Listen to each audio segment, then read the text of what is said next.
If I could, and Dr. MacArthur, I'm going to let you determine when this is going to stop, because I realize this is going to be very painful, but I chose, if you would be so kind in the booth, to prepare clip number 19.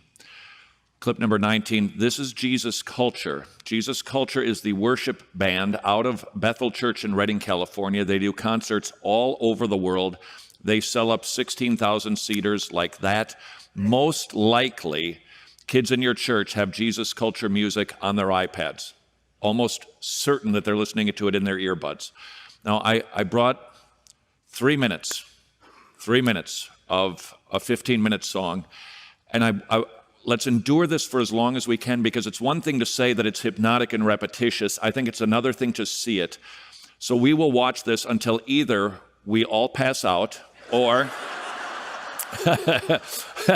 works, or Dr. MacArthur says, enough, I can't take it anymore. All right?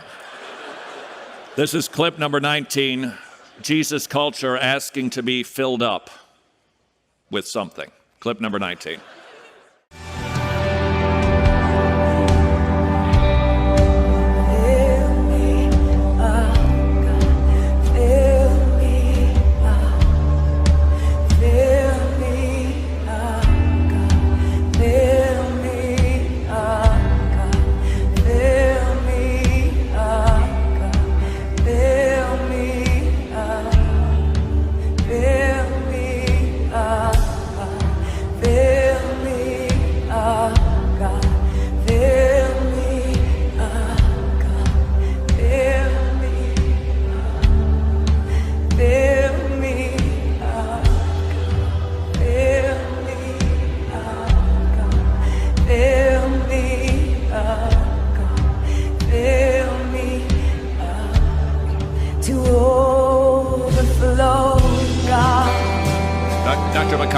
Dr. MacArthur. Fill me up, fill me up. Okay. All right. That's enough. Okay. I couldn't take it.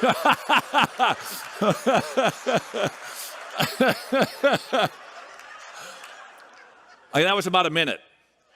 And that was 12 fill me ups.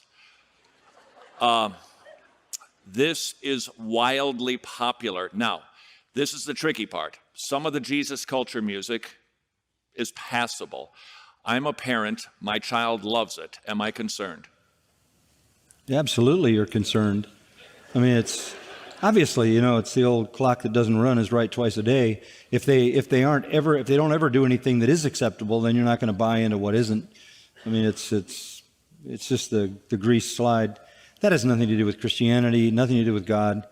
In fact, I'd be afraid to put my mind out, in neutral and start yelling out loud with that kind of sensual music, fill me up, fill me up, fill me up, among a group of non-believers who would go from being kind of normal non-believers living in the kingdom of darkness to being demon-possessed.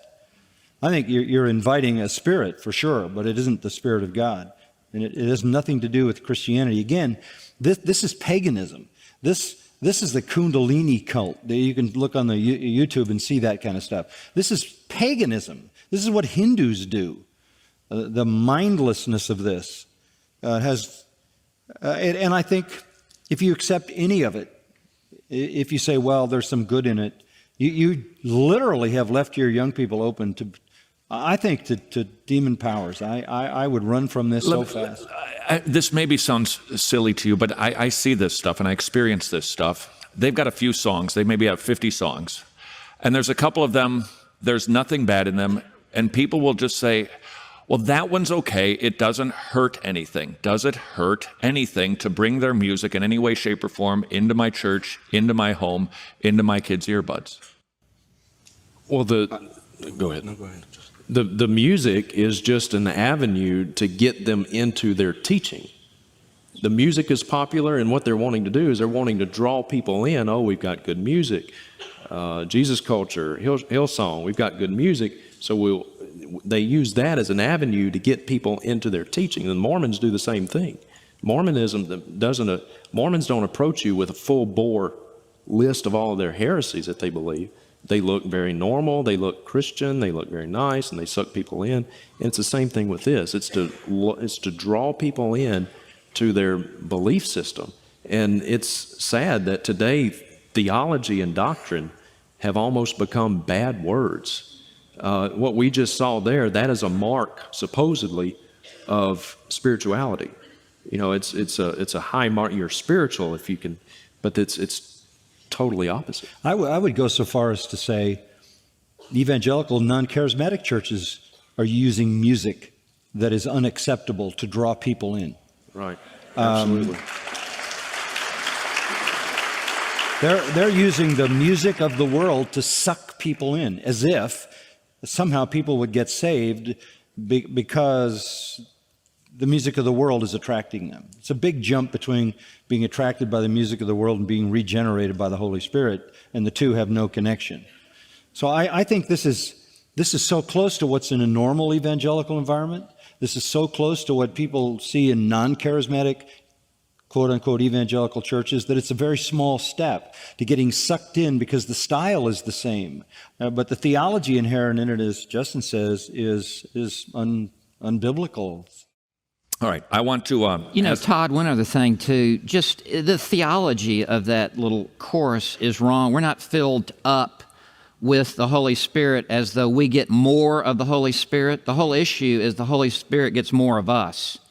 And so it's totally reversed. In Ephesians 5:18, we are to be filled by the Holy Spirit, not filled up with more of the Holy Spirit.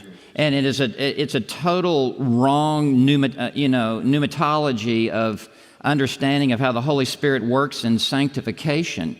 And as if that is what you need to do in order to be filled by the Spirit, is just keep repeating that over and over. No, in reality, you need to die to self. You need to resist temptation. You need to mortify the flesh. You need to have the Word of Christ richly dwell within you. Those type of things, buffet your body and make it your slave. Those type of things really are the precursors to being filled by the confessing sin, repenting, turning away from the world, loving Christ. Those are the things that accompany being filled by the Spirit. That's a great point. That's excellent. Yeah.